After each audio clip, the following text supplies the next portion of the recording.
నీకెంతసేపు ఎక్కడో ఈ వరల్డ్లో ఉన్నవాళ్ళు ఏం స్టేటస్లు పెట్టారు, ఏం ఫోటోలు పెట్టారు, అప్డేట్స్ ఏంటి, ఇవాళ జోగొట్టి 2023 అంతా తెలియకుండా టైం అంతా బుక్స్ ఉంటే దింపేస్తాడు.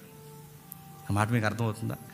ఫేస్బుక్లు, ఇన్స్టాగ్రామ్లు వచ్చిన తర్వాత బంధాలు బలపడ్డాయంటారా, ఉన్న బంధాలు ఊడిపోయి అనవసరమైన బంధాలు ఊహల్లో తేలుతున్నామంటారు? చెప్పండి. మాట్లాడుకుంటున్నారండి భార్య భర్తలు, స్నేహితులు మాట్లాడుకుంటున్నారండి. ఆవిడ అటేవుగా ఫోన్ అట్టుకుంటుంది, వీడు ఇటేవు ఫోన్ అట్టుకుంటారు. పిల్లల మధ్యలో పడుకుని అలా తిరిగి ఇలా తిరిగి వీళ్ళ మొఖాలు ఇంతే వాళ్ళు నిద్ర వస్తారు. బంధాలు బలపడుతున్నాయి. చెప్పండి.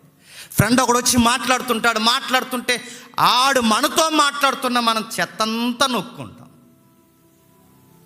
ఆడేసాడు ముసుగు, దాని పేరే నెట్, ఇంటర్నెట్.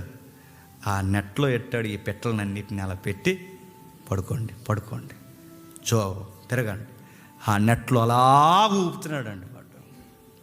నేను అడుగుతున్నాను, హీరంతా నువ్వు ఫేస్బుక్తో గడిపితే నువ్వు వాడు వల్లలోనే ఉన్నావు, గుర్తుపెట్టుకో.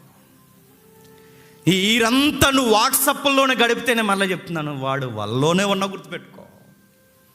దేవుని చిత్తము కాలము వ్యర్థమైపోతుందని ఒకవేళ నువ్వు గ్రహించకుండా అక్కడే నువ్వు టైం పాస్ చేస్తే, నేను మళ్ళీ చెప్తున్నాను, దేవుని చిత్తం చెయ్యని ఆదాము దొరికేశాడు, దేవుని చిత్తం చెయ్యని అవ్వ దొరికేసింది, దేవుని చిత్తము కాలాన్ని ఉపయోగించని దావీదు దొరికేశాడు, దేవుని చిత్తంలో యామరపాటుకున్న సంసం దొరికేశాడు. ఒకవేళ ఈ 2023లో నువ్వు అలా ఉన్నాయేమో, ఆల్రెడీ దొరికేసి వాడి దగ్గర ఉన్నాయేమో, జాగ్రత్త. దాన్ని ఇంకా కంటిన్యూ చేస్తున్నాయేమో. నీ టైం అంతా అని అడుగుతున్నాను, ఎక్కడ గడుపుతున్నావు? కనీసం గంట ఈ ఏడాదిలో మానకుండా బైబిల్ చదివా? బాత్రూంలో కట్టిపోతున్నాం ఫోన్. మనం టిఫిన్ చేసే దగ్గర ఫోన్ చేస్తాం, భోజనం చేసే దగ్గర ఫోన్ చేస్తాం, బాత్రూంలో ఫోన్ చేస్తాం, అన్నిట్లో ఫోన్ పట్టుకెళ్ళి ఏం చేస్తున్నావు? ఆ బాత్రూంలో ఏమైనా దేవుని పాటలు వింటావా? ఆ భోజనం చేస్తున్నప్పుడు ఏమైనా వర్తమానం వింటావా? చెత్త అంతా స్టేటస్లు ఎవరు పెట్టేవారు చూస్తాను, అడుగుతున్నాను. ఇప్పుడు మీకు వచ్చేసి ఉంటాయి 12 అవుతులకు వచ్చేస్తే దడ దడ దడ దడ దడ దడ వచ్చేస్తాయి. Happy new year. అడుగుతున్నాను, ఎంత టైం కేటాయించి వాళ్ళు మెసేజ్లు పెడుతున్నారండి.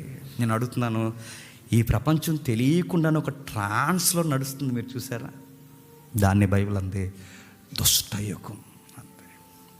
దేవుడు కాలము, ఈ విలువైన సమయానికి, విలువైన జీవితాన్ని గూర్చి దేవుని చిత్తము, ఇవేం బొరకలేకనివ్వడండి. అలాగాడు టైం ముందుకు నడుపుతాడు.